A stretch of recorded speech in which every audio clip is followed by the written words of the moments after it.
If I fail today, I'll lose my daughter to a world that thinks a man like me belongs outside its doors.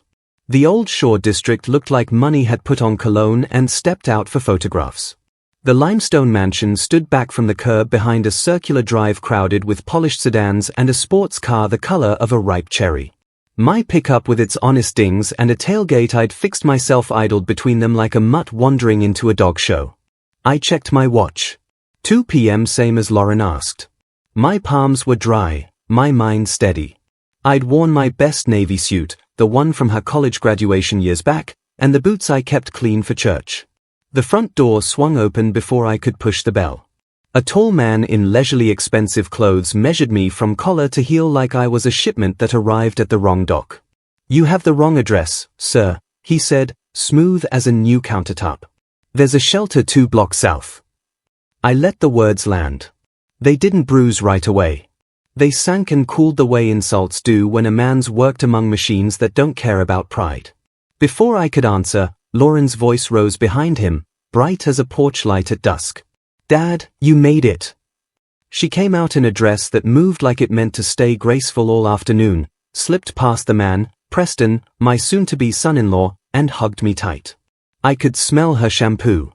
Same scent from junior high mornings when she'd braid her hair at the kitchen table. "Time gives you few gifts that pure." "Preston, this is my father, Marcus Webb," she beamed. "Dad, this is Preston Ashford." Preston's face snapped from disdain to hospitality, the way a host flips a sign from closed to open. He offered his hand with practiced reluctance. "Mr. Webb, Lauren speaks highly of you." We shook. His palm was warm and unwilling. Inside, glass and marble glittered under a chandelier that pretended to be rain. I caught myself in a mirror, old shoulders still broad, suit too modest for the setting, tie a touch out of date, and said what a man says when walking into another man's pride. "You have a handsome home." "It's been in the family a long time," he said. "We work hard to maintain standards." Lauren didn't hear the underline. Love makes its own music. She tugged my arm through a library where the books looked untouched and a sitting room where the furniture looked like it charged admission. She chatted about floral ideas and music and how the reception would be elegant but not stuffy. "Dad, I promise." Preston paced beside us, collecting reflections of me in polished surfaces as if comparison alone could shrink a man. At the dining room, bigger than my whole first floor, he took the head of the table like a man claiming a plot. Place settings multiplied, forks for ambitions I'd never had. The server brought a first course in bowls thin as eggshells. Lauren talked centerpieces. Preston tested fences. "So, retirement," he said, shaving his meat with precise strokes. "That must be an adjustment." "It has its moments," I said. "Lauren tells me you were loyal to your plant." 40 years. 37, I said. "Riverton Manufacturing." "Loyalty," he said, smiling like a salesman. "Knowing one's place." Lauren sailed right over it, blessing that she is. "We're doing a pot roast in your honor, Dad." "Well, the chef's version." She laughed. "He calls it deconstructed." I ate careful, not because of Crystal, but because I didn't want my temper to flavor anything. Preston looped back to the guest list and how some of his colleagues were particular about comfort, which is a polite way to say they don't want to bump elbows with men who've lost a few to factory floors. "What exactly are you getting at?" I asked, setting down the fork he probably hoped I'd use wrong. "Nothing at all," he said. "Just that different circles have different expectations." Lauren changed the subject to weather and venues. Preston returned to money. "I assume you'll want to contribute," he said, eyebrows sympathetic. Lauren and I discussed what I can manage. "How thoughtful," he said, raising his glass. "Every little bit helps." It was the way he said little asterisk that said everything. I looked at my daughter, glowing with plans, and decided I would not let this boy use his bank account as a yardstick for my love. The tour resumed. The stories of his grandfather starting the firm and the family carrying a legacy marched out like framed diplomas. Lauren loved the history. I loved that she loved anything so close to her heart. When we reached the door, she hugged me again and promised to call. Preston's smile suggested I'd passed through a metal detector and kept a pocket knife.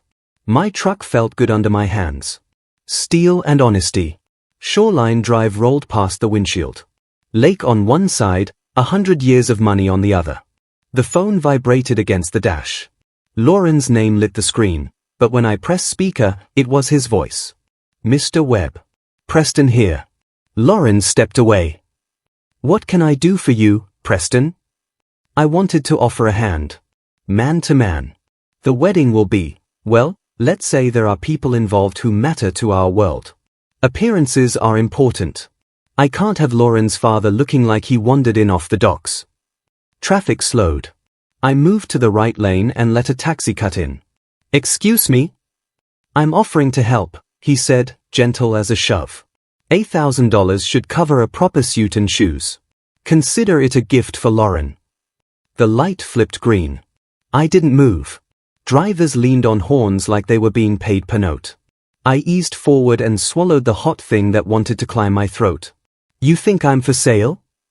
I think you're a proud man who could use help from those better positioned to provide it. I breathed slow. The last time a voice spoke to me like that, it was an officer who'd never walked the ground he was mapping. I've worked since I was 16, I said. I raised Lauren after her mother died. I don't need your money. Stubbornness helps no one, he said. You'll find Lauren agrees. The call clicked dead. I let the truck carry me into smaller streets where porches still knew people by name. The anger drained on the way home, leaving the solid thing underneath it. The thing men build when no one's watching. Resolve. On my porch in Maple Park, the evening cooled the boards beneath my boots. I lit a modest cigar and watched neighbors water lawns and talk on steps. Normal life hummed. Mine buzzed with a question I didn't like. What does she see in him that I don't? I thought of my wife, Sarah, gone 15 years now, and what she would have said. Asterisk be steady, Marcus. Don't let a boy make you forget you're a man. Asterisk. I slept poorly.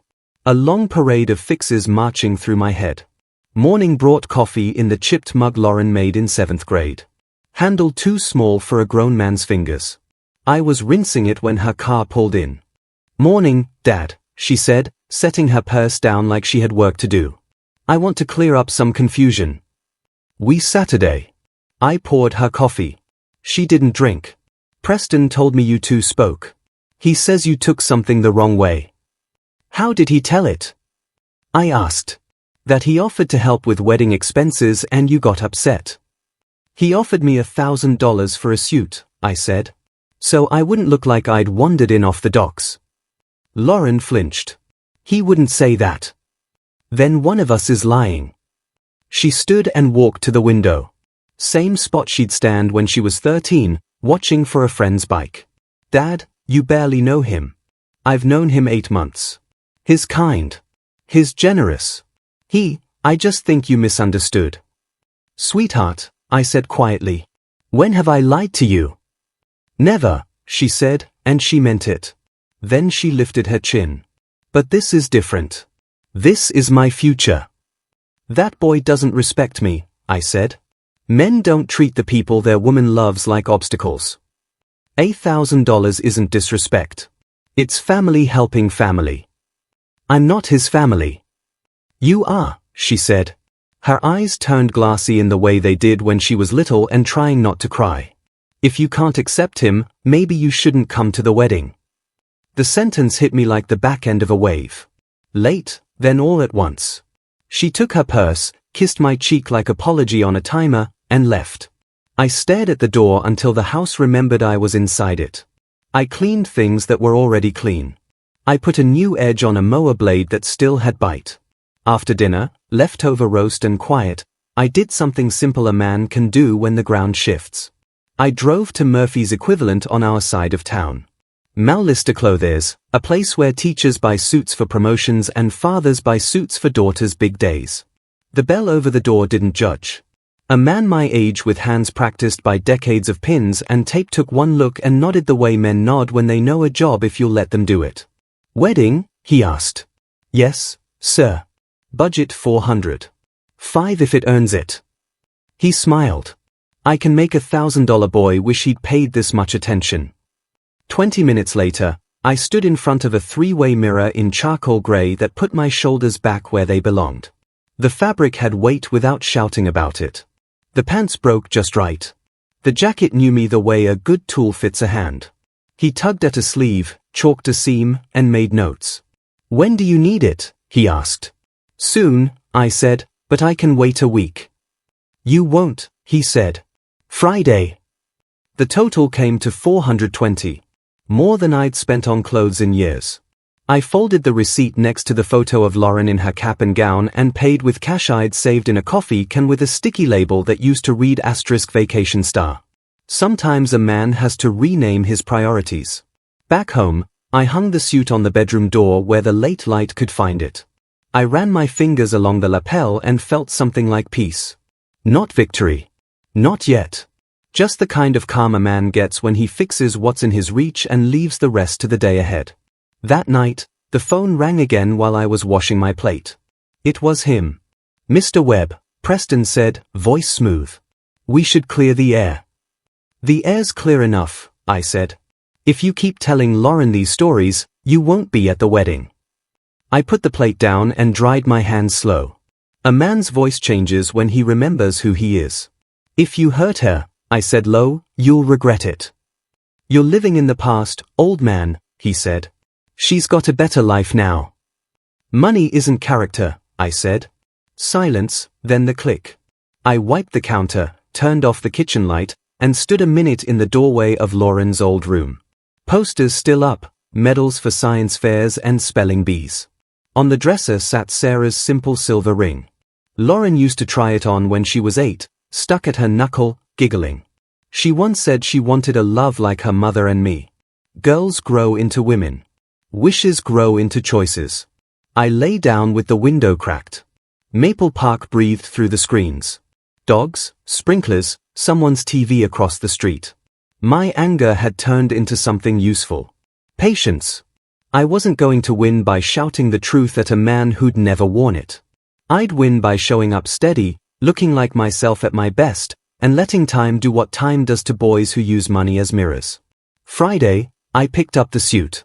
Arthur smiled the way a man smiles when his work stands up on its own. I thanked him, carried it to the truck like it carried something more than fabric, and drove home through streets where I'd carried my daughter on my shoulders, taught her to ride a bike, waited in an idling car outside sleepovers. I hung the suit in the closet next to my Sunday shirt. Then I wrote 3 words on a sticky note and tucked it behind the jacket's inner pocket. Stand up straight. A man can't choose who his daughter loves. He can choose the kind of father she sees when she looks across a room full of eyes. That would be enough for today. The week after I picked up the suit, the calendar learned a new rhythm. Dinners in their district, planning meetings at the Stratford Hotel, phone calls that began as invitations and ended as instructions. Pressure doesn't always announce itself. Sometimes it's just a steady hand on the back of your head, guiding your chin a few degrees lower than you'd keep it on your own. The first dinner landed in the middle of a Tuesday because Victor Ashford was between board meetings and could squeeze us in. His voice on the intercom sounded like an old radio that always came in clear, no matter the weather. He shook my hand with the firm cheer of a man long accustomed to choosing the right grip for the room. "Lauren's father," he said. "Victor. I've heard good things." "Marcus," I said. "Ah," he said, like that confirmed a rumor. He wore the kind of watch that looks like it could tell you not only the time, but the weather on a coast you don't live near. Then, his wife, floated beside him, kind as a Sunday greeting and dressed like the afternoon owed her interest. We sat in a smaller dining room this time. The long table from last week had been replaced by a round one where everyone could see everyone, which I suppose was the point. Victor steered the conversation as easily as a boat in calm water. He asked about Riverton manufacturing, not to learn, but to display having asked. He spoke of the Stratford as if it belonged to him, which, for all I knew, it did. He mentioned the guest list and allowed himself a small frown when Lauren said she wanted to keep things intimate. "Intimate is lovely," Victor said. "But we must be realistic about appearances. Half a dozen partners expect a table. We can tuck some of the extended folks toward the back." He didn't look at me when he said it. He didn't have to. Lauren reached for my hand under the table and gave it a squeeze like a lifeguard's whistle only I could hear. Preston to my left watched me the way a man watches a dog at a picnic, hoping for a reason to say down. Dad's an upfront person, Lauren said brightly. He has a great laugh. Preston laughed in advance. Of course, Marcus will be visible, he said, eyes on his father. Victor smiled at him the way teachers smile at students who finally said the answer they were supposed to. Naturally, Victor said. We'll find just the right place. The right place, I learned 2 days later, was table 12. The Stratford's ballroom had 12 tables. Think of it as a vantage point, the coordinator said as we stood over a cloth map of the room. She was efficient, soothing, and practiced, like a nurse who knows where the needles are kept and how to talk you into accepting them. Table 12 is near the doors, which is perfect for greeting your Maple Park friends as they arrive. Preston nodded as if the idea had sprung fully formed from his own forehead. Dad, you love people watching, Lauren said with an apologetic smile that tried to be a joke and couldn't quite pull it off. Fine view of the action, I said, committing the ceiling to memory for lack of anything else worth storing. We moved to photos. The photographer, a young woman with a quick eye, walked through her list. Parents of the bride, she said, scanning the page, and then paused with the hesitation of someone stepping around a hole in the sidewalk. Father of the bride. We'll do that in the garden before the ceremony. That'll be nice, Lauren said, relief in her voice at having something simple to grasp. And we can do a family of the bride picture with the mother of the groom standing in, if you'd like, the photographer added. It reads cleaner in the album that way. Balance, Preston said. Balance. Like a scale that starts with one side weighted. Lauren blinked at the word. I don't need anyone to stand in for Mom, she said softly. She'll do one with Dad. Of course, the photographer said quickly, grateful to move her pencil. We'll do both. Diane touched Lauren's arm. I would be honored to be in any photo you want, she said, and she meant it kindly. Kindness and pressure can share a hat rack. When we broke for coffee, I found a quiet corner and studied a framed caricature of the hotel as it looked in the 1920s. Men in hats, women in cloche dresses, a doorman whose smile seemed stapled on. Victor joined me, hands in his pockets like he'd known me a long time and had always intended to say something helpful, but never found the right door. You're handling this well, he said. These things can get complicated. They don't have to, I said. No, he agreed. But they do. That's the difference between simplicity and reality. He watched me take that in. I assume Preston spoke out of turn the other day. He's young. You raised him, I said. And he has much to learn, Victor said, unoffended. As do we all. Some more than others, I said. Victor smiled like I'd passed a test he didn't think I'd seen coming. You mustn't read too much into a seating chart, he said. There are donors to place, colleagues to consider. Men like you and me know that work isn't always fair, even when we want it to be. Men like you and me, I repeated, because sometimes the only leverage a man has is a sentence held up to the light. He inclined his head, pleased with his phrasing. Lauren is lucky to have 2 steady hands at the wheel, he said, then drifted away to sign a paper someone had brought on a silver tray like it was dessert. On the drive home, Shoreline Drive did its show again. The lake throwing shoulders of light, the houses showing their good side. My old pickup kept its own counsel. I turned the radio off and let my memory run the tape of Lauren at 10, making a paper bouquet because the neighbor girl had a wedding with a stuffed bear and needed flowers. When I get married, Dad, she'd said, you'll walk me and we'll laugh the whole way because we'll both be happy. The next event was a tasting. Tiny portions wore fancy names. Servers described plates as playful and nostalgic in the same breath, like a magic trick where your childhood gets an expensive haircut. I ate what they brought and said that's good when it was good and that's fine when it was fine. Preston said elevated a lot. Victor said apartment. After the 3rd course, the coordinator glided in with an apology smile. A small oversight, she said. We realize the head table plan leaves us with a math problem. Preston leaned back, fingers steepled. He loved a math problem if the answer could be quoted. In a room with 8 seats, she continued, we have the couple, the best man and maid of honor, and room for 4 parents. Traditionally, that's how it's done. But with the partners present and needing acknowledgement, Mr. Ashford suggested. She paused, efficient enough to know when to let a man take credit for his own pressure. Victor nodded. We'll have a head table at the front for the wedding party. Then 2 honor tables close by for parents. We'll place Diane with us at the partner table. Optics, you understand? Marcus, he used my name for the first time the way doctors use your name right before a needle. We'd like you at the other honor table with Lauren's Maple Park contingent.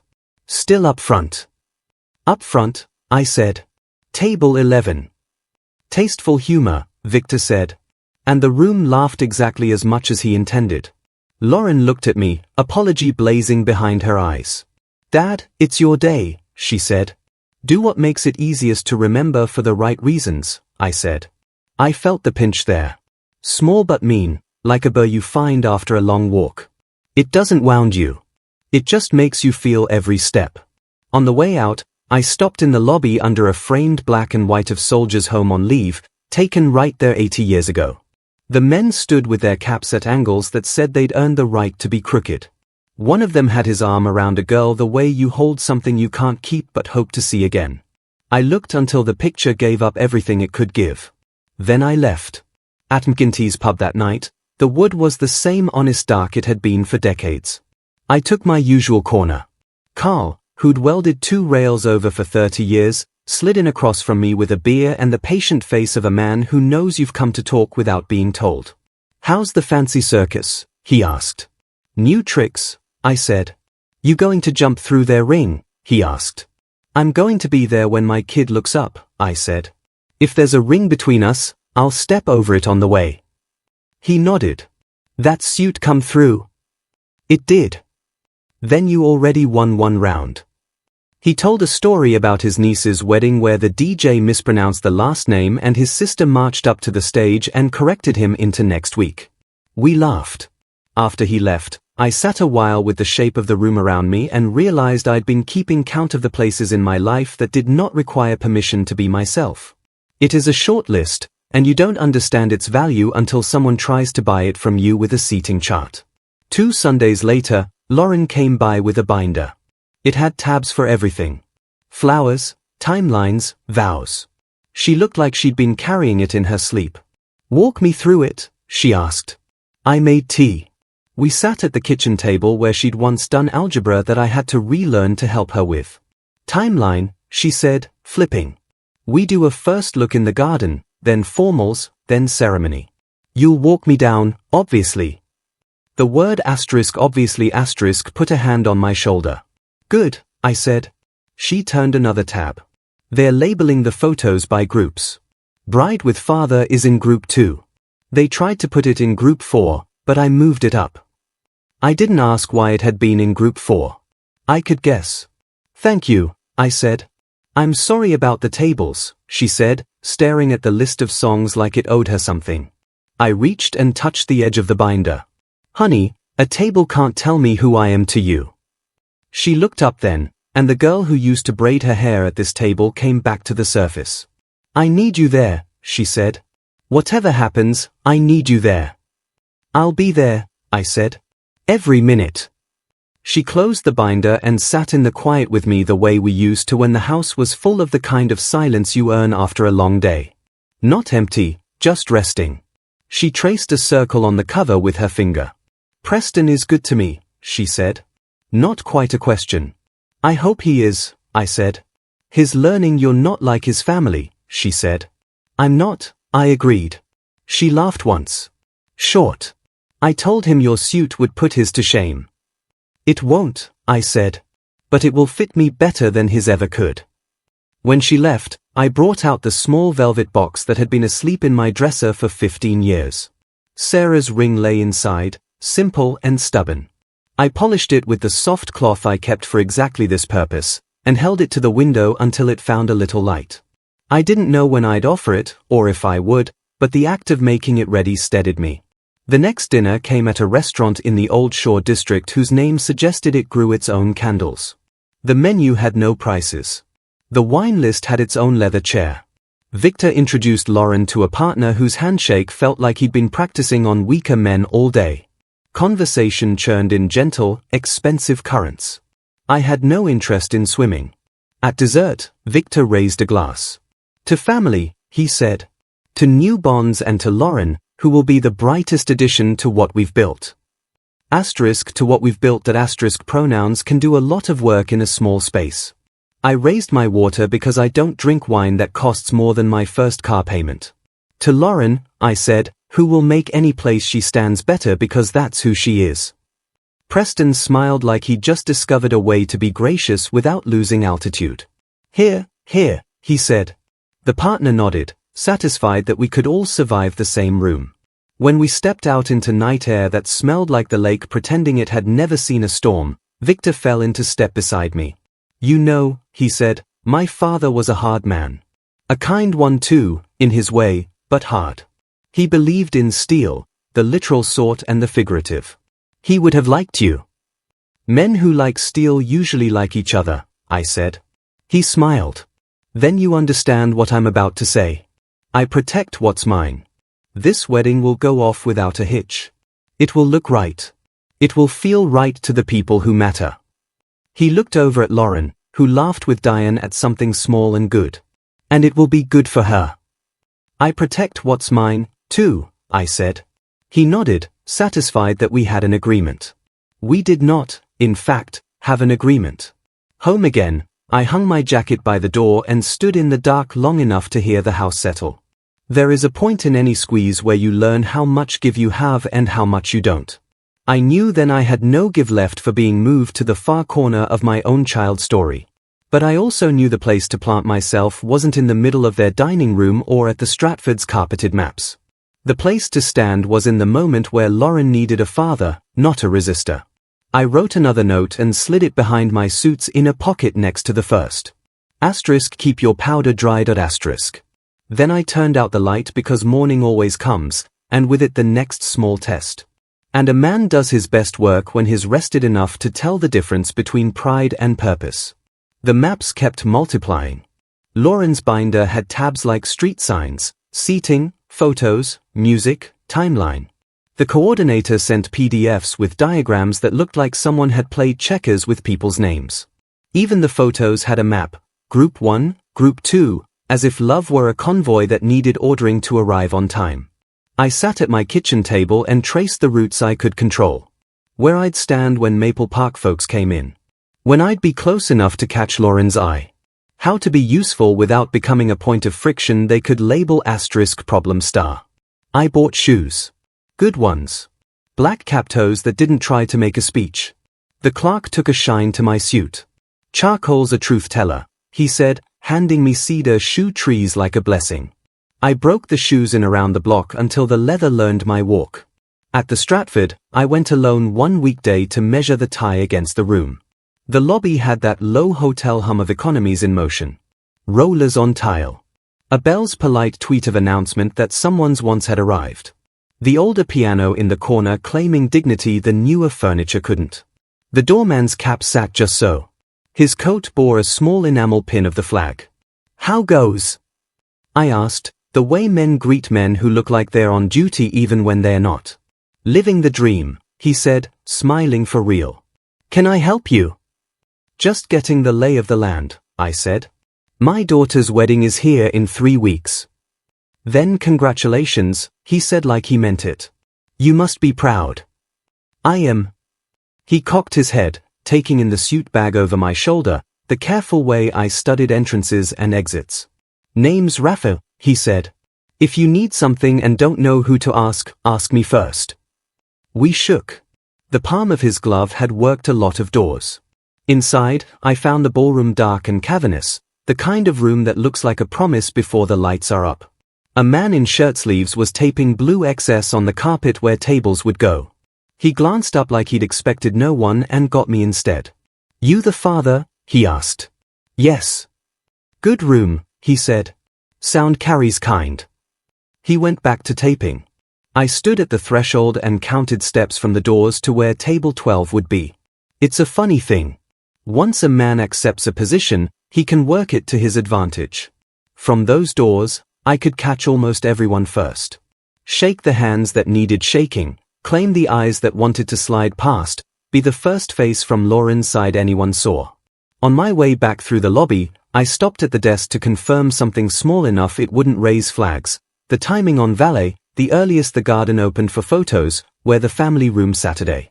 A woman with a tidy bun and a last name I couldn't pronounce pulled up a screen and answered in neat sentences. When she said *family room*, her voice put an underline under the word *family* in a way that told me list keeping had already begun. Is that space keyed? I asked. It is, she said.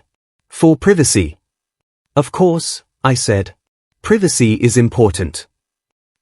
I asked the photographer to meet me for 5 minutes in the hotel coffee shop. She arrived with a camera over her shoulder and a face that noticed things before they noticed her.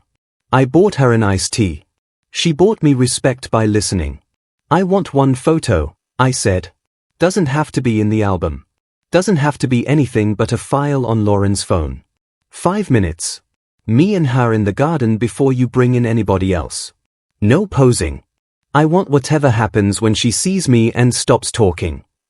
The photographer smiled the way craftsmen do when someone requests a simple job done well. I can do that, she said. If they push, I'll call it a light test. She wrote it on her list in pen, then drew a box around it and inked the box in dark. This won't move. How much? I asked. It's included, she said. It wasn't, I said, sliding 2 20s under her tea. Now it is. You'll have to let me leave the tip my way. She tucked the bills into her notebook without looking. The way people do a kindness for your pride. Back home, I ironed my shirt and thought about songs. The band coordinator had sent Lauren a form with choices. Processional, first dance, mother-son. Father-daughter lived there too, a line item between cake cutting and bouquet toss, like a breath scheduled between sentences. We didn't have a song, Lauren and I. Not one you'd put on a playlist anyway. We had 100 small ones. The tune I whistled making pancakes when she was 5. The jingle of the keychain I spun when I waited outside recitals. The 4-note chime from the truck when she forgot her seatbelt. So I'd sing it, buckle up, kiddo. And she'd roll her eyes and buckle anyway. I sent the coordinator a strange request, play something she won't recognize at first, but that feels like an evening in a kitchen where the window is open and the radio is tuned between stations that *. She wrote back a polite * will do our best *, which is hotel for * you've misread what kind of evening this is *. I didn't press. Not every wish gets a form. Attengantes, Carl scraped his chair back and listened while I sketched out the seating. You going to fight it? He asked. I'm going to know my field, I said. What about us? He asked. Half of Maple Park's coming to stand up for you with their forks. You'll eat, you'll dance, you'll tell stories you've told me twice already, I said. And you'll pretend I'm hearing them for the first time. He nodded. We're good at pretending. 30 years of managers, he said, and we laughed at the same time. The next week, Lauren called. Small updates, she said in a voice that hoped to make small things truly small. We had to trim a few of Dad's, your, guests. Fire code. Who? I asked. Mrs. Chen had to come off, she said. She'll understand. She will, I said, because Mrs. Chen had understood everything since she'd watched her husband's casket go down in the same church where she'd married him. I'll talk to her. And Lauren's breath thinned. They want the family room for immediate family and principals just before the ceremony. To keep things clean. She rushed the next part. But I'll come to you. We'll do our moment in the hallway if we have to. They want to put you in a box with a lock, I said. It's a nice box, she said. We stayed quiet a beat. Then she confessed something that slid between us like a chair we both pulled out and didn't sit in. Dad, I'm trying to keep peace. I see you trying, I said. And I'm proud of how you're trying. My friend Jenny says I'm making everyone happy and myself tired. That's usually how it works, I said. We hung up with our love yous, and I sat long after the line went dead. Peace is a currency, and she was spending it faster than the men around her knew it cost. At the VFW on a rainy Thursday, the floor smelled like coffee and coats drying. The bar was short and old and twice as steady as any man who'd ever leaned on it. I'd gone to pin a flyer for Riverton's retiree breakfast when a fellow in a black ball cap with a faded patch, First Cavalry, saw the pocket knife on my belt and the way I cut the tape. He raised his chin like you do across a road in a far-off place. "Where'd you serve?" he asked.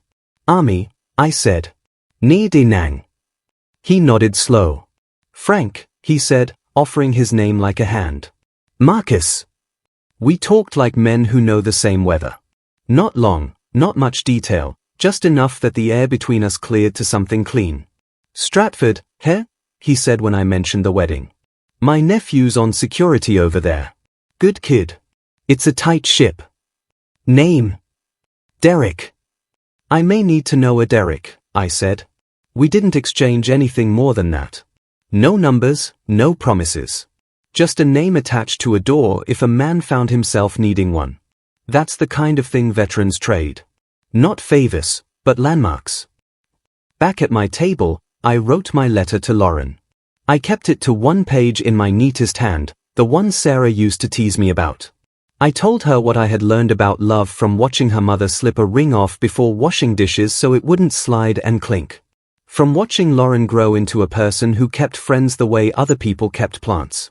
From knowing my father had left me one good thing, and it was this: resolve. Show up when it matters and don't ask anybody's permission to keep your promise. I ended it with a sentence I'd practiced on every long drive since all this began. Asterisk on your day, you shine. On every other, you work. Asterisk. I folded the page over the soft cloth-wrapped ring and slid both into an envelope I would not trust to a pocket until I had to.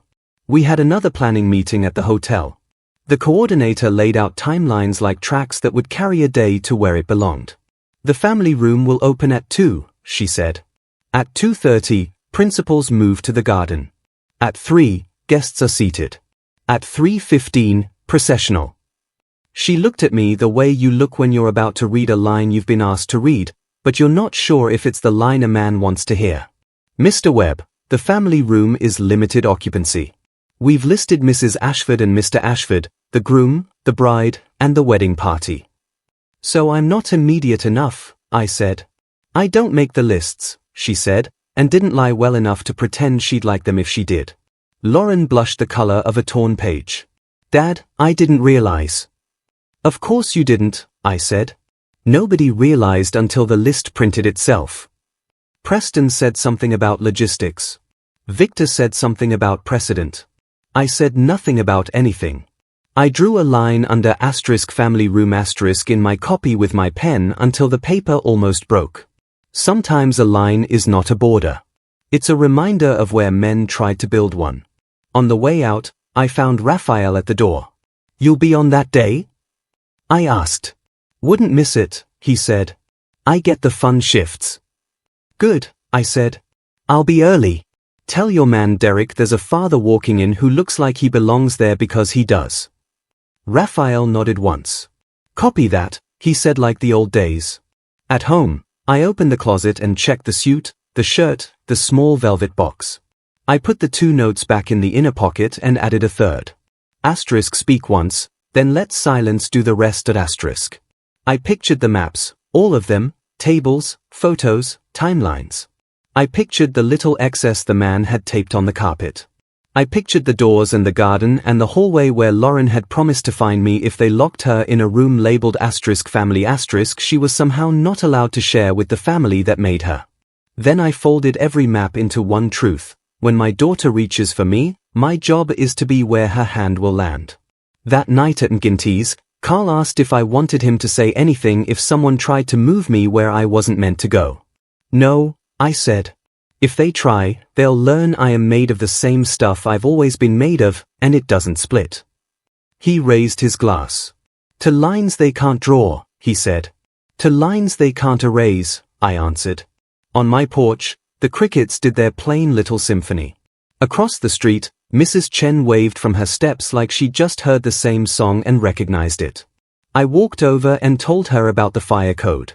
She nodded like I knew she would. "I'll bring you cake after," I said. "I'll have coffee ready," she said. And when you get back, you can tell me how beautiful she looked, like I don't already know. On my way home, I realized the day had tilted. Up until then, I'd been reacting, taking blows, buying shoes. Now I had a plan, and it didn't depend on any man changing his mind. It depended on me being who I've always been at the exact moment it mattered most. That's all a map can do for a man anyway. Not predict the weather. Just keep his boots pointed the right way. When the clouds roll in, the clouds would roll in. I could feel it. Rehearsal was coming, and with it all the little ways a day announces who it belongs to. I went to bed lighter than you'd think, considering, because I knew where I'd stand when it all started to move, in the doorway between whatever they had planned and the promise I'd made long before any of these men learned how to draw a chart. Rehearsal day wore a nice suit over a mean little heart. The Stratford's garden had been combed and parted. Hedges clipped to a standard that didn't allow for wildness. White chairs faced a trellis strung with lights that would pretend to be fireflies once the sun stepped down. The coordinator had a clipboard with ribbon tied to it. Pretty, so you'd forget it could still be used as a lever. Principals to the family room, she sang. Wedding party with me. I fell in with the wedding party like a man joining a work crew that already knew which end of the beam they wanted him on. Preston wore the same smile as always, polite, premium. Victor shook hands with a new crop of men whose suits had that soft roll that comes from bespoke attention and the habit of being looked at. Lauren, this way, the coordinator said. Preston, with your parents. Mr. Webb, her eyes flicked to the clipboard as if it might save her. If you wouldn't mind waiting here, we'll bring you up for your portion. My portion, I said. The aisle practice, she said, relieved to have found a harmless noun. We'll get you when it's time. Lauren turned. She took in the way the door to the family room closed softly and firmly in front of me. She started to speak, then let herself be pulled by that ribboned clipboard. I waited in the hallway with a potted tree that had never seen a day outside. The carpet was the color of a rich man's idea of moss. A busboy pushed a clattering rack of glasses past with the focus of a young man who knows he is one wrong turn away from being noticed for the wrong reason. Raphael at the far end nodded once. It landed like a hand to the shoulder. Derek appeared 2 minutes later. Mid-30s, squared away, the kind of posture you don't get at a standing desk. He wore the hotel blazer and an earpiece that looped like punctuation around his ear. You Marcus? He asked. Yes, I said. Frank's nephew. That's right, he said. His grip had that same quiet loyalty his uncle's voice had carried. You need anything? I need to be where my daughter expects to find me, I said. Other than that, I can get by. He scanned the corridor in a way that said he'd already memorized it. Copy, he said. We'll keep the door from becoming a wall. The door opened then, and Lauren slipped out. Her hair was half done, bobby pins like small blackbirds waiting their turn. She put her hands on my lapels and smoothed what didn't need smoothing, the way daughters do when they want to touch your steadiness without saying it. They want to run the processional once without, she tripped on the word. Without you. For spacing. For spacing, I repeated. That's not how we'll do it tomorrow, she rushed. Just once for spacing. I've walked measured paces before, I said. I can find the beat. She stood on her toes and kissed my cheek. 2 minutes, she said, and disappeared back through the door that was not for me. I stared at the wood grain until it formed a river I could cross without getting wet. When they called me, I took the aisle like a man taking a road he'd worked for years. The coordinator placed Lauren at my elbow and set her face in that careful brightness that photographs love. Slow, she said. Count 4 between steps, eyes up. We'll manage, I said. We took 6 steps. On the 7th, Victor drifted into our path like a ship that believes right of way is something it's owed by the sea. One quick thought, he said, smiling the way men do when they're about to split a difference that isn't theirs to split. Optics suggest a presentation at the top of the aisle. I'll be there to greet Lauren, representing the families, then Marcus, he put my name where a concession usually goes. You can take her arm for the last stretch. Lauren blinked, caught between the people she loved and the system that wanted her to be a sign pointing both ways at once. No, she said, small and steady. Dad walks me. Of course, Victor said, as if he'd merely opened a window to let a bird out that wanted to stay. We'll revisit at lineup. We finished the walk. My hand didn't shake. Hers did a little. In the garden, the officiant, a pleasant man with a voice built to fill a room without making it feel full, ran through vows as if they were a route you could memorize. Preston repeated his lines like a student who'd read ahead. Lauren stumbled on asterisk forsaking all others asterisk and laughed at herself, which made the bridesmaids tear up, which made the coordinator check her watch like feelings were going to cost her daylight. Let's reset, the coordinator said. Family to the room, party with me. When the door closed again, I let the hallway have my weight. Derek posted himself across from me like a lamppost that could move if it had to. You got a lot of folks trying to prove they are in charge, he said quietly. Never seen a day with fewer threats and more authority. I've worked in plants where the clipboard ran the crew, I said. Usually they needed the man with the broom to save them from their own plan. He almost smiled. Bottom line, tomorrow you'll get some push. They're jacked about keeping it clean, but there are laws, even for nice people. Nobody keeps a father from a public ceremony without getting real ugly in the paperwork. Good to know, I said. I prefer not to use paper or ugliness. Me too, he said. But it helps to know where the rails are. Dinner after rehearsal was at a long table that loved the sound of itself. Toasts toasted. The best man told a polished story about Preston's generosity with a bill at a ski resort. The maid of honor told a better one about Lauren rescuing a dog that had rescued her right back. When it came to me, I kept it short. I have exactly one job tomorrow, I said. To match my daughter's pace. I lifted my water glass. I've been practicing. Polite laughter. Preston kissed Lauren's knuckles.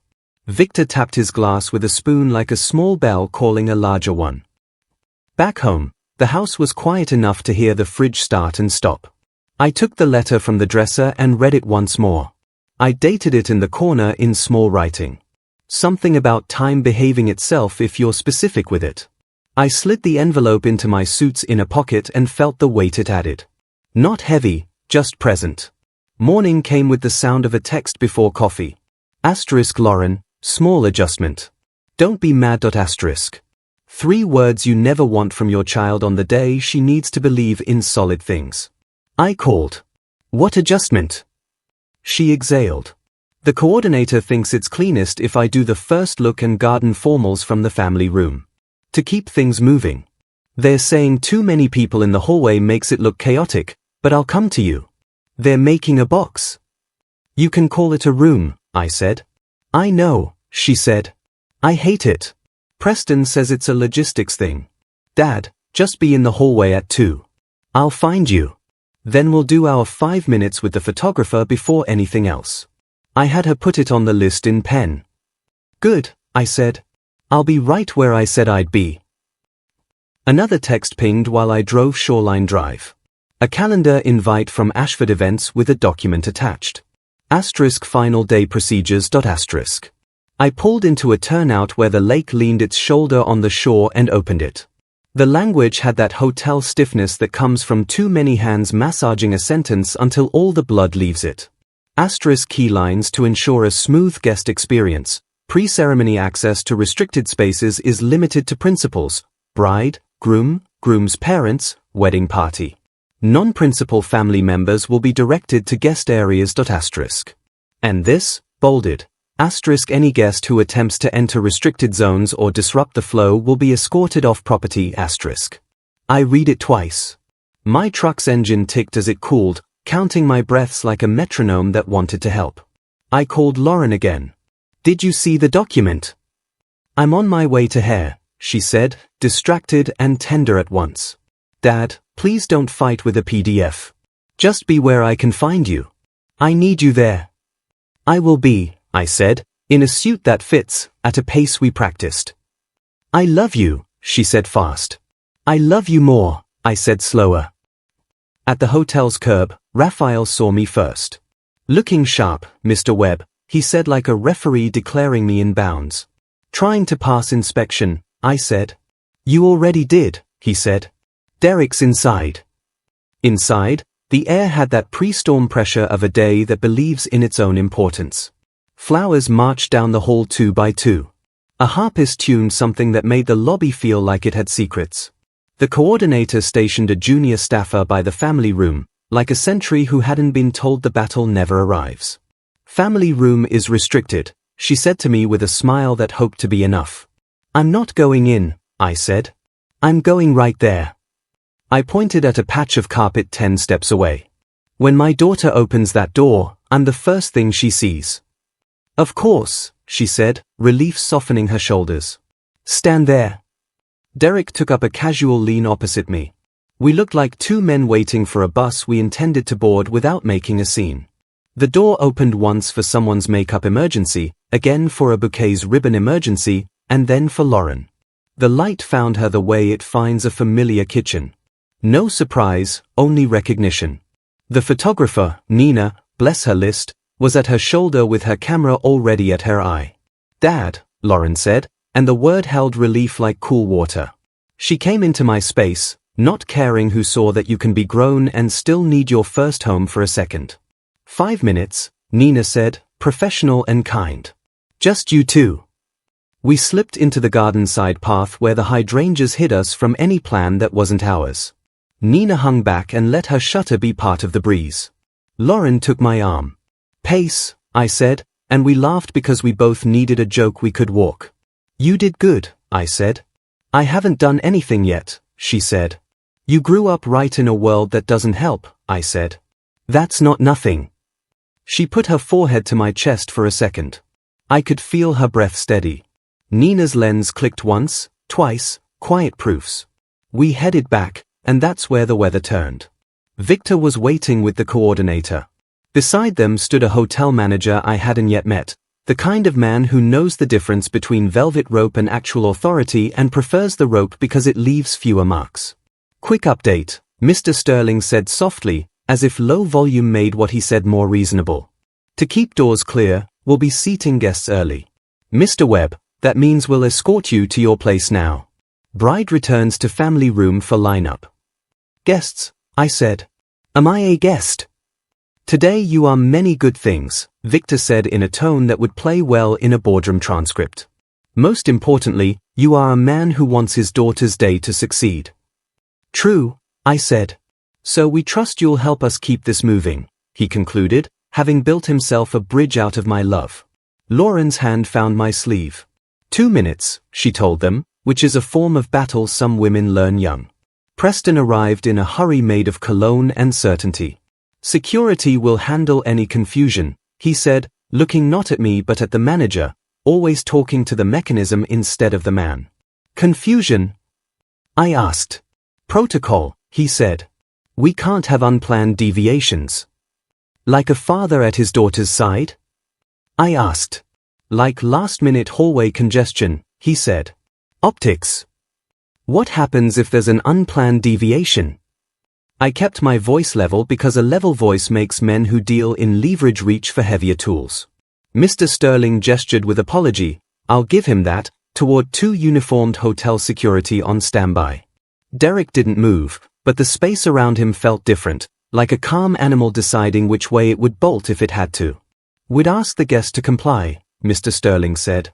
And if he refused, we'd remove him. Remove me, I said, because sometimes a man needs to hear the things said plain to know if he's already crossed the river. Lauren squeezed my arm. Dad, please, she whispered. And the asterisk please asterisk didn't mean asterisk please leave star. It meant asterisk please don't make this the story star. I looked at her, not at them. I'll be where you reach, I said. She nodded once, a promise exchanged like a baton. Mr. Webb, Mr. Sterling tried again, a little more iron in the velvet. Let's head to seating. I looked at Derek. He didn't nod. He didn't blink. He just existed like an answer I hadn't asked yet. 3 notes, I said, not to anyone but to myself. Asterisk stand up straight. Keep your powder dry. Speak once. Asterisk. I turned to Victor because he had been the man with the gentlest knife. You are not going to keep me from my daughter, I said. Not by room, rope, or rule created this morning. You can put me at table 12, I'll make it the front door by the way I stand. You can close that family room, I will become the hallway she needs. But if you try to lay a hand on me to make me less a father than I am, you'll discover I am made of something your rules don't bend. I said it once, then I let silence do the rest. We stood there a count of 10. Mr. Sterling weighed paperwork against optics. Preston weighed victory against mess. Victor weighed control against the shame of being seen exercising it. Lauren weighed her hope against her fear. Escort Mr. Webb to his seat, Mr. Sterling said at last, choosing the smallest trouble. We begin in 10. Lauren's eyes met mine and bled apology. I'll find you, she said. I know, I said. Derek fell in 2 steps behind me as if I was someone worth guarding. We walked the long way so I could see the room on its own terms. Table 12 was exactly where I'd known it would be, by the doors, with a line of sight most men forget to measure. Maple Park faces brightened when they recognized me. Mrs. Chen was not there, but her absence had the shape of a chair pulled out and waiting. Here you are, the junior staffer said, placing a folded card with my name on it like a treaty. The card read *Webb, brideside *, which someone had thought was generous. Derek hovered. If anything goes sideways, he said without moving his lips, we're not hauling you anywhere. Not today. Good to know, I said. From where I sat, I could see the family room door, the aisle, and the band's leader fiddling with a mic that kept telling him to stop. Raphael opened the main doors with a flourish that said the show was about to start. Guests flowed. Old Shore finery took its places. Maple Park shook itself into laughter it had carried on a bus. A text buzzed. Lauren again. * they're moving my timeline. Stay there. I'm coming to you before we start at *. A second text. This one from a number labeled Ashford Events. * reminder, any interference with the processional will result in removal. *. A third from Preston. * don't make this harder than it needs to be, Marcus. Be a grown-up. * I put the phone face down. I checked my pocket. Letter. Ring. The 3 notes. I added a 4th on a torn receipt in pencil and slid it in with the others. * be the floor she can stand on. The lights dimmed a fraction. The harpist's hands settled. The coordinator lifted her clipboard like a conductor raising a baton. Somewhere behind that closed door, my daughter adjusted her dress and her breath. Somewhere down the hall, a manager rehearsed a speech he hoped not to give. Somewhere at my shoulder, a man named Derek waited to decide which rules mattered. All the maps were about to be tested by weather. I sat where they'd put me and became what the day would need when its plan met the part of life that isn't written down. The room took its breath and held it. Light sank a shade. The bandleader tested the mic and lost. The coordinator raised her ribboned baton. From table 12, I could see the family room door, the aisle, and the faces of people waiting to be convinced nothing messy lived under all this linen. Mr. Sterling arrived with his soft shoes and firm smile. 2 hotel security trailed him like commas. Derek coasted in from my left, not in their line, but near enough to read the sentence. Mr. Webb, Mr. Sterling said, pitched for only me and the nearest ears. We're seating now. Best if you take your place. I can see fine from here, I said. He glanced at the security pair the way men look at tools they hope not to use. We want a smooth start. Please come along. I stood, not quick, not slow. A man rises the way his work taught him. On time. Maple Park eyes found me. Old Shore eyes checked the program to see if they'd missed a line. The family room door cracked, a sliver of white. The corridor's light made a thin path on the carpet, the kind of path you follow even when someone tells you not to. Sir, Mr. Sterling said quieter, the velvet losing pile. If you resist direction, we will escort you off property. Escort me, I repeated, to be sure my hearing hadn't gone soft with age. Derek shifted half a step and spoke without looking at anyone. His father of the bride. His not leaving. Mr. Sterling recovered his professional regret. We don't need commentary from staff. I'm security, Derek said, which is commentary and decision in one. Preston slid up with cologne and certainty. Handle it, he told the manager, not bothering with names now that the day had begun to think of him as a proper noun. Victor arrived a heartbeat behind, smile bright enough to read by. "Let's not," he began. But the sentence was a leash he wanted on me, not on his son. The family room door opened wider, and Lauren stepped into the slice of light. Not all the way out, just enough to see. Nina leaned into the angle and caught a frame that made a handful of strangers sigh before they knew why. "Dad," Lauren said. The single word traveled like a spark across linen. Mr. Sterling lifted his hand. The security pair moved like men asked to do a thing they don't like. Derek moved like a man about to stand where a line used to be. The doorman, Raphael, was visible in the foyer beyond, hands on the double doors, waiting for his cue like a drummer who knows exactly when the count starts. His cap sat just so. He watched and did not interfere, which is another way of interfering when you know your weight and where to put it. I'd said my piece once already, yesterday, in a hallway that smelled like hydrangeas. Today, I let the silence work. A voice cut across the hush. "Hold up." From the second table in front, the one with the donors, an older man with a bronze star pin stood with the help of a cane he wasn't embarrassed to need. His suit didn't fight his age. His jaw still did. "You going to put hands on a soldier's father at his own kid's wedding?" Every head found him. Victor found his name with the speed of a man who keeps names like chips. "George Patterson," he said, relieved this was someone he understood.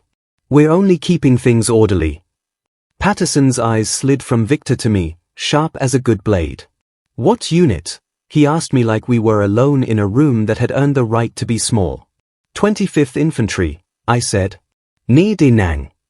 He nodded once. "First cave." He lifted his cane and notched toward Derek. "You." "Marines," Derek said. "Hoa." Patterson thumped the cane down like a period. "Then we all know the rule. Fathers don't get removed from their own," he said to the room. "Not to the manager. Not to Victor. Not even to me. To the room. Any man with a hand to lay can bring it to me first." Laughter broke on the far wall and washed back with something under it that wasn't laughter. Respect maybe. Relief finding a place to sit. Mr. Sterling recalculated. Preston didn't. "This is ridiculous," he said, his whisper bright enough for its own spotlight. "Sir," he tried to borrow Patterson's authority. "We're optics, son," Patterson said. "The only optic that matters to me is a daughter on her father's arm. Everything else is decor." Victor pressed his lips into a shape that looked like composure from across a room and something else from up close. He lifted 2 fingers at the manager. "Hold." And turned to me with practiced warmth. "Marcus," he said. "Of course you'll walk Lauren. We were simply transitioning spaces." Lauren had been listening from that bright strip. She stepped fully into view. Conversations died before they could start. The garden door breathed flowers into the room. She chose a path through it all like a river that remembers where it's going. She came to me and took my arm, not a performance grip, the one she'd used in kitchens and parking lots and hospital corridors. The one that told me she knew exactly who she was holding on to and why. "Ready?" she asked. "Always," I said. The band, God bless the stubborn, didn't play what was on the form. The piano caught a slow, clean melody, like a radio between stations on a summer evening. It sounded like my house with the window open. It sounded like pancakes at 7 a.m. We stepped. The room rose with us because rooms know when they are being given something true. The coordinator tried to signal a delay to someone. The someone didn't see. Raphael opened the main doors on his cue like there had never been any cue but this. At the top of the aisle, Victor stood in his intended place. The smile he'd practiced wore a new expression under it, something like doubt cut with pride. He opened his mouth to represent the families, as he'd put it. But the efficient, pleasant man, voice built right, had found his own authority. "Please be seated," the officiant said, and the 2 halves of the room folded down together, Victor included, before he could decide whether not sitting was the hill chosen for him. We walked. Nina worked the edges like a woman plucking bees from a field of clover. Maple Park folk gave me nods that felt like handshakes. Old Shaw watched and tried out the adjustment that takes when you see a story you'd written revised in front of you by fact. Halfway down, Lauren's hand tightened. "Thank you," she said, Not as a habit, as an oath. Speak once, I said, and she suppressed a laugh because crying was closer. At the front, I turned her toward a future that would be hers, whether or not any man believed he had designed it. Preston stood straighter than I'd ever seen him stand. He looked at me the way a young man looks at a fence after it resists the first shove. Take care of her, I said. Even, simple. Not a threat, a job description. I will, he said, and I chose to hear the part of him that meant it. I palmed the envelope I'd thinned to one page and touched it to Lauren's bouquet under the ribbon where only her fingers would find it later. For after, I said. She nodded once, eyes shining like work done right. I kissed her forehead, the last kiss you get to give without asking another man's leave, and put her hand in Preston's. The officiant began in a voice that rolled out like a road. I took my place at table 12 and found it had moved without moving. From there, the faces I needed to read were clear. Raphael stood at the doors like a man who had decided what kind of day he'd let through. Derek posted himself where usefulness could find him. Mr. Sterling smoothed his tie and thought about paperwork he was glad not to be writing. Victor adjusted his cuff and for once didn't look around to be sure he was being witnessed doing it. The vows sounded good on both of them. Lauren didn't stumble at asterisk forsaking asterisk this time. Preston found the part of his voice that didn't need a room to echo to feel large. When the rings came, I felt the small weight of Sarah's ring like a third presence in my pocket and didn't resent that it wasn't on Lauren's hand. Not everything you carry is meant to be worn. Some things are meant to be handed forward when the day is quieter. They kissed. The room clapped in a way that didn't need to be told to. The band did exactly what a band ought to do right then. It became air with rhythm in it. On the recessional, Victor moved to the aisle to do what he did best, control the flow. He offered his arm to Diane, who took it with genuine joy. As the couple passed, he put a hand on my shoulder. A real hand, not ownership. Contact. Marcus, he said under the noise. I was wrong about something. More than one something, I said, saving him from the burden of precision. He smiled like a man grateful for an exit that didn't require a speech. You looked like you belonged, he said. I did, I said. Reception opened like a floodgate. The room that had held its breath all afternoon exhaled dancing and forks and the sound linen makes when it gives up staying perfect. People came and told me my daughter was beautiful, as if I'd missed that part. Partners I did not know shook my hand like it would be bad optics not to.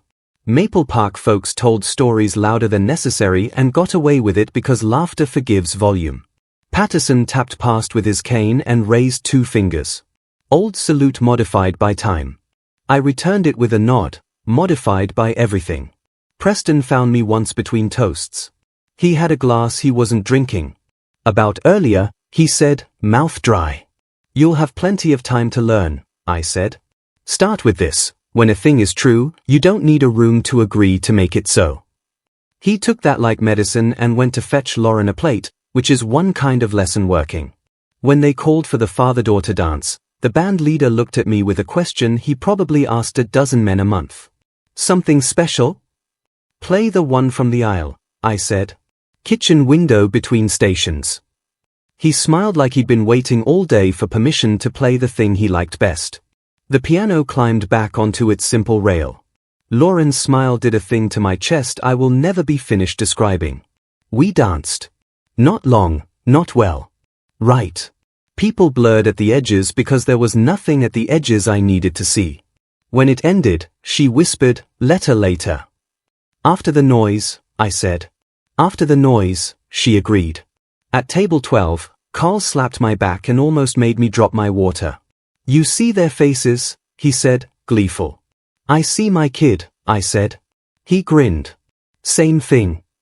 In the far corner, I watched Victor lean down to say something to Patterson that made them both look young for a breath.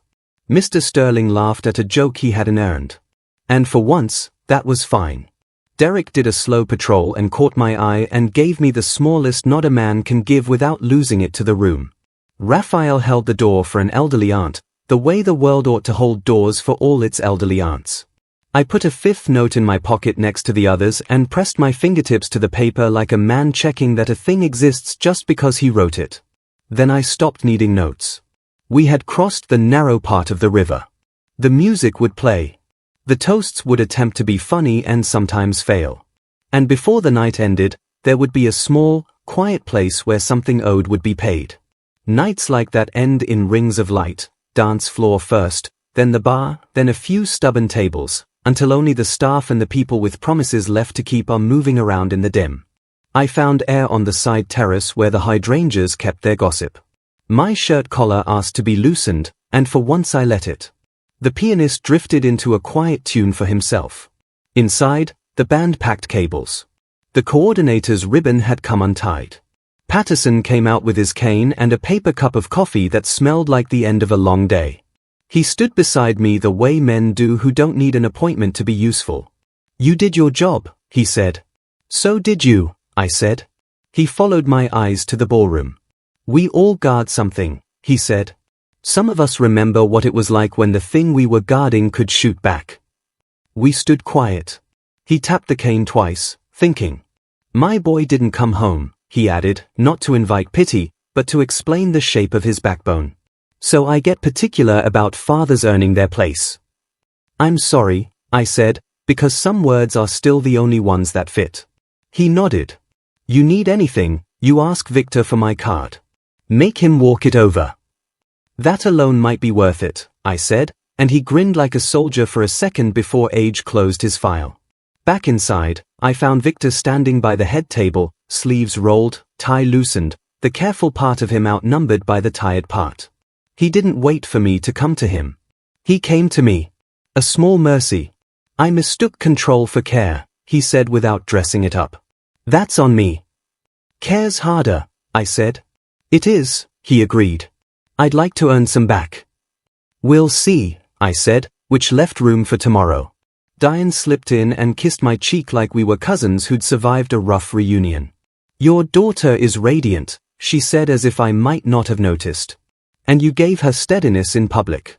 That's a rare gift." "Wasn't fancy," I said.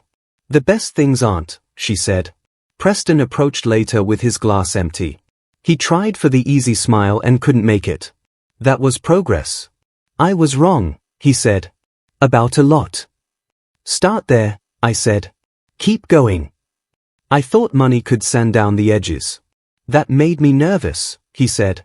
"Turns out the edges are where people grip." "Edges keep a thing from slipping out of your hands," I said. "You treat Lauren like she can be bought smooth, you'll lose her. Treat her like she's a person who will keep changing in ways you have to learn. You might keep up." He took that hit like a lesson, not a blow. "I want to keep up," he said. "I love her." "I know you love how she shines," I said. "Love her when the room is empty and there's a sink full of dishes. That's the part that counts." He nodded, understanding the weight of quiet work. "Thank you for not making a bigger mess." "I was tempted," I said. "Didn't look good on me." Lauren found me last, the way good things arrive. Late enough to be certain, early enough to steal you from sleep. Her hair was coming loose in human ways. She held the bouquet without ceremony. Nina caught one more frame and ghosted away. "Hallway?" she asked. We found ours, the one with the potted tree that had never been outside. The carpet had survived better than I thought it would. She leaned against the wall and slid the ribbon on her bouquet until her fingers found the envelope I'd tucked there. "Now?" she asked. "If you want," I said. She opened it as if it could bruise. She read like she always read, twice as fast as anyone, half as distracted as everyone. When she reached the line about her mother taking her ring off to do dishes so it wouldn't slide and clink, she closed her eyes. When she reached asterisk on your day, you shine. On every other, you work asterisk. She laughed and cried the way a person does when a sentence lands where it was thrown. "You always make things sound simple," she said.